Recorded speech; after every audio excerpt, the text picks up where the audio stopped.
It gets better. It gets better. It gets better. It gets better. It gets better. It does get better. So when I was in 7th grade, a number of girls started threatening me, stalking me, vandalizing my locker, pushing me. At some point, one of these girls jumped me, slapped me, tried to beat me up. It was really, really, really stressful, and it was very gender-based. I grew up in South Texas, which is not an ideal place for people like me who are LGBT or gender nonconforming or what have you.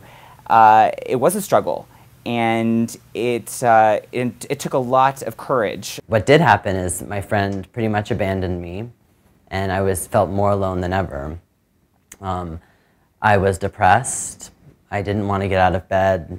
I didn't want to talk to anyone.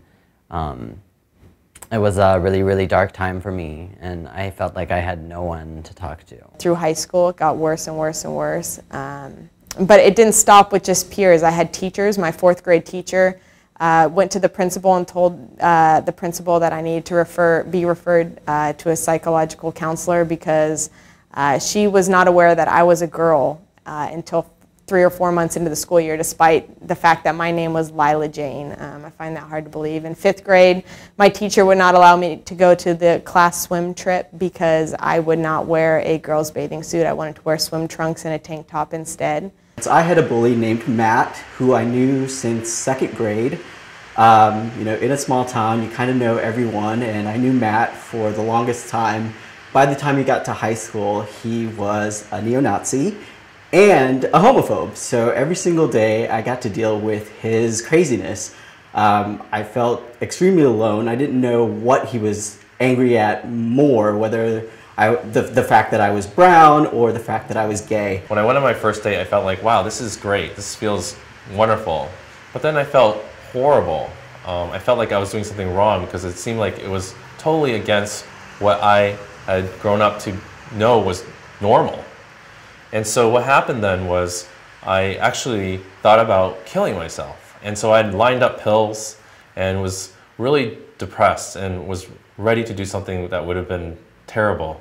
When I was growing up, there was no information about transgender stuff at all. This is before the internet, before websites and things like that.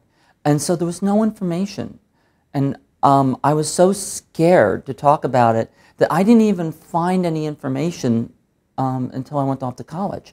And then I struggled for a long time because I went to see a therapist for a number of years. I told my parents during the summer break after my first year in college, and I told them this, and my parents rushed me to the emergency room of the hospital. The reason that I came to this country was because when my parents found out that I was a lesbian, the reaction was so severe and so damaging that I had to leave England. And after seeking some help, I was pretty much told, you need to get away. So I went 3,000 miles, and this was following a pretty intense time when my mother actually said to me, if you ever do this again, I will commit suicide. When I came out to my father, his initial reaction was, well, he said something to me in Spanish, which I'm not sure you can say on video, but he said, ¿Por qué tanta mierda?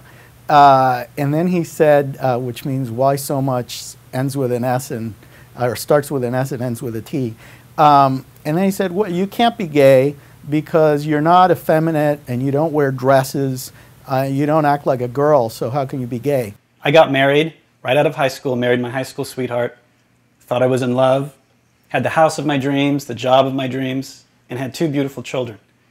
It wasn't until much later that I really came to terms with who I was. Some people know when they're in kindergarten, some people know immediately, but that wasn't me. It sort of soaked into my pores, and I then was in DC during the March on Washington. This was 1987, and I had this complete awakening, I think, in myself, which was not about my sexual orientation, but it was about my self-esteem. and this realization that I was totally normal. I didn't think there was people like me for a long time. And when I finally met my first gay friend, the two of us had so much to talk about. It was no longer pretending to be a macho guy.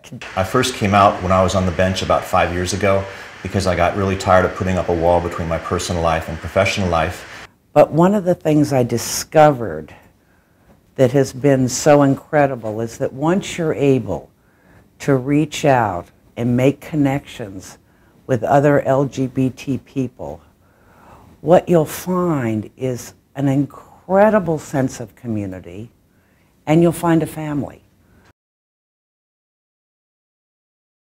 If you're being bullied and if you're being treated unfairly by other people, one good idea is to become a lawyer. As a lawyer, you are very powerful and you get to spend all day fighting the bullies and fighting the bad guy.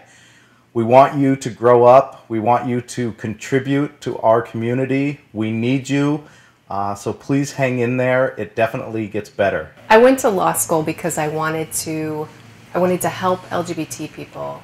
After high school, I threw myself into any kind of LGBT activism that I could, because I never ever wanted to be alone like I had felt in high school, and I didn't want to let any other LGBT person lose their life because of ignorance and intolerance. I am a prosecutor, and that means that I stand up for justice and safety for the citizens of San Francisco. Similar to what you see in Law and Order. That's the job that I do every day.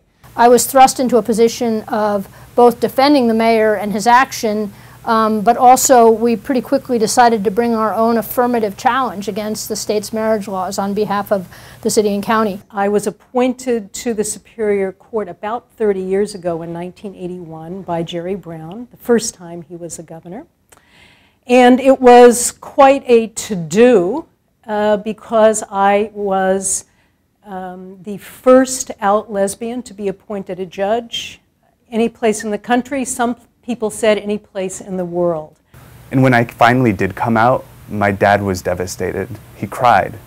And it felt like I could never do anything that would fix that, fix the damage that had come between our relationship. Eventually I decided I wanted to become an attorney. And when I talked to my dad about it, he was actually really discouraging. He told me that he didn't want me to be an attorney because he was worried that I would use my law degree to help gay people get civil rights. And as a matter of fact, I do. He took me to my first BALIF dinner, and it was one of the most empowering experiences I ever had. I'll never forget walking in and seeing a room full of hundreds and hundreds of men and women all wearing business suits, and they were either LGBTs or very supportive of LGBTs.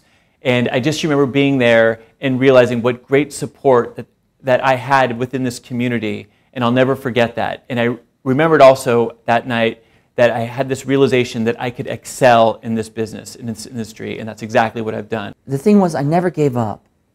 If there was a time when I was unemployed, it meant there was more time for me to do work on behalf of the community, and it was more time for me to give back to other people. And if 99% of the people were going to be problems, that means I just needed to talk to 100. And so I just kept at it. A documentary found out about us and sort of featured us in that documentary. It's called 8 The Warmer Proposition. And we were able to share our story to literally tens of thousands of people. And that's really how it's gotten better for me and Tyler, is that we've been sharing our story every chance we get. We keep, telling people that all it is love. I mean, that's all it is. And I'm very proud that we have a very diverse firm with 3 LGBT attorneys and 4 LGBT paralegals and staff members. I'm also proud that we've served the LGBT community since the earliest days of the AIDS crisis back in the early 1980s in a broad range of matters.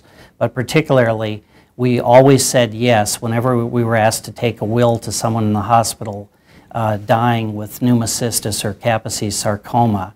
We were also always there to help the families of persons dying with AIDS with administering their son's estate, dealing with their domestic partner or roommate, matters that at the time were very awkward for people to talk about. There may be mean people in high school, and there's mean people everywhere in life, but there are also just as many wonderful people. That many of you that come out early, don't worry, there'll be plenty of people that will join you. At your 10-year and your 20-year reunion, you know, there's going to be a lot more people, and those us cheerleaders, us football players, we come out sometimes a little bit later, but we will join you. There will be a whole posse. And that it's just really important for you to be yourself and to know who you are. I'm Canadian, I'm Jewish, I'm gay, I'm a computer programmer, I'm a lawyer, I'm a lot of things. But if I were to sit at home and just worry about being gay and think that there was nothing out there for me because I'm gay, I never would have, if I had done that, I never would have been where I am now. I'm together with the love of my life for 16 years. We have a baby on the way, and we have family that absolutely love both of us and support us in everything. So I can definitely tell you that it gets better. One of my favorite stories is my grandmother, you know, at the old folks' home playing cards with her friends, and when somebody says something that's homophobic or anti-gay or unfriendly in general to gays, she makes it very clear that she's got a gay grandson, and that type of talk is just not welcome in her presence. And to have somebody who's 96 years old saying that to her friends tells you that it gets better.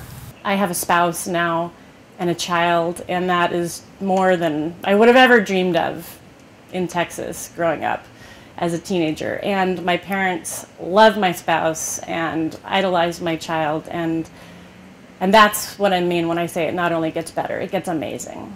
Be true to yourself, and it gets better. When I see my kids at night when I come home from work, the struggles I had in school, the bitter divorce I had with my ex-wife, the pain that I went through, none of it matters. Because you know what?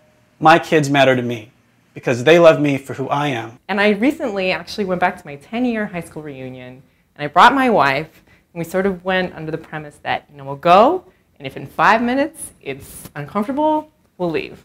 And we went and we stayed the whole night.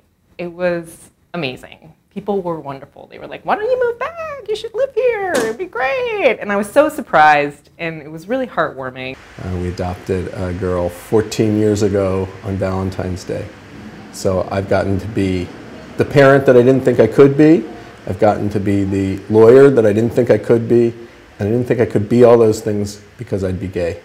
Things do get better, and they've gotten a lot better. Every time I talk to my dad now, he says, give Michael a hug. That's my partner. He asks about him. He's spent countless amounts of time with us. He's a member of the family. So my father's gotten better, and that shows everybody can. Love God, believe in God. I still do.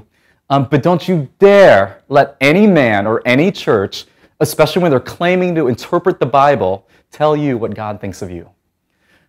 It gets better, so much better.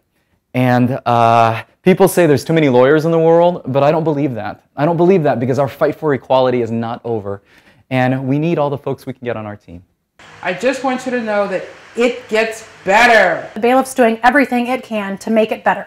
It is getting better every day for every one of us. Y las cosas se mejora. Hang in there. Don't assume that life today is what life tomorrow will be. It gets better. And it does get better, and we're making it better, and hopefully you will join us in making it better for yourself and for your own community